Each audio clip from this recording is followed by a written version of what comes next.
Welcome to the deep dive. Okay, this week, we're doing a rapid-fire summary, just the essential AI news nuggets from the week ending November 9th.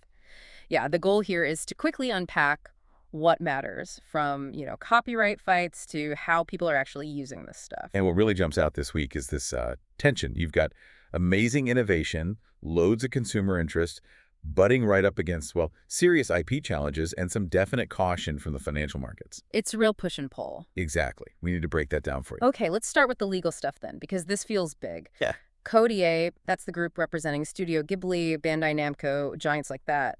They've formally told OpenAI to stop. Yep, stop training on their copyrighted material. And what's really interesting is why. It's about the output, right? Like Sora 2. Precisely. They're looking at things like Sora 2, OpenAI's video tool, and saying, hey, that looks a lot like our distinct animation styles. And their argument under Japanese law isn't about opting out. So OpenAI's usual you can tell us not to use it approach. Doesn't fly, according to Coda. They're arguing Japanese law requires prior authorization. You need permission before you train, not just an option to opt out later.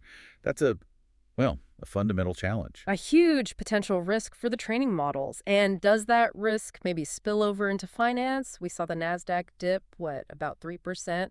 Is Wall Street getting worried about lawsuits or something else? I think it's broader than just the lawsuits, so they don't help. It feels more like growing skepticism about the economics. Okay. Investors poured billions into AI infrastructure, into startups. Now they're asking, okay, where are the returns?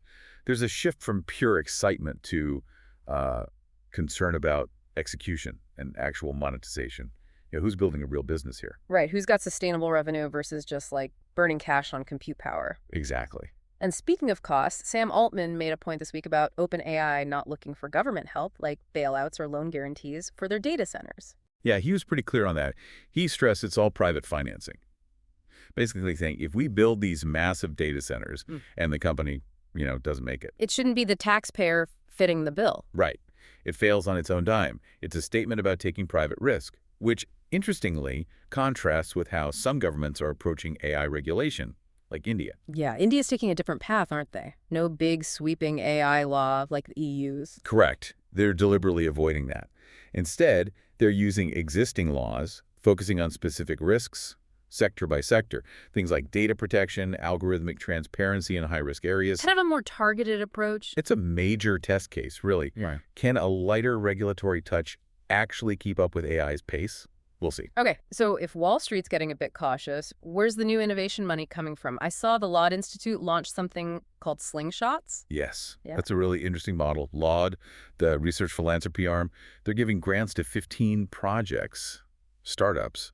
But it's not just free money. What's the catch? It's a hybrid approach. They give you funding, massive compute resources, support stuff that's hard to get.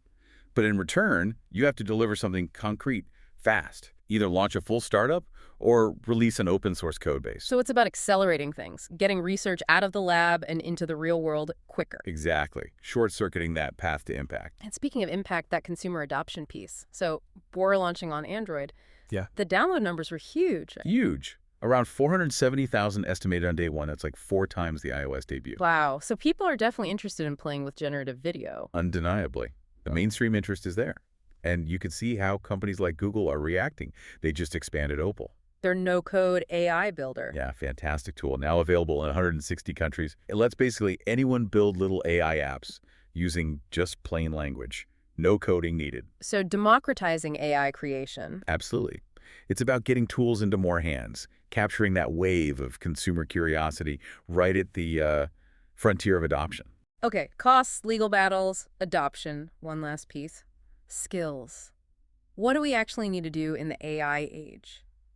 Amazon AWS CEO Matt Garman had some thoughts. This is maybe the most critical long-term question. Mm-hmm. Garman's point is, look, AI is getting really good at routine technical tasks, so those skills, they'll be less differentiating. Meaning less valuable in the job market. Potentially, yeah. He argues the real value shifts to uniquely human traits. Yeah. Things like critical thinking, creative communication, adaptability, the stuff AI can't easily replicate. The soft skills become the hard skills in a way. Precisely. They become the premium. So, wrapping up the week, it's this clear split, isn't it? Massive consumer excitement, innovation funding pushing forward. While you've got market doubts creeping in and these really serious IP lawyers knocking on the door. It sets up a fascinating dynamic. It really does, and it leaves a big question for you, the listener, to think about. If tech leaders like Garmin are saying future human value lies in creativity, communication, those soft skills, Does that suggest the true economic power of AI isn't about replacing tasks, but about augmenting our ingenuity? Maybe that market skepticism about monetization right now, maybe it's just missing how the whole economic landscape shifts when creativity, not just code, becomes the key resource, something to chew on.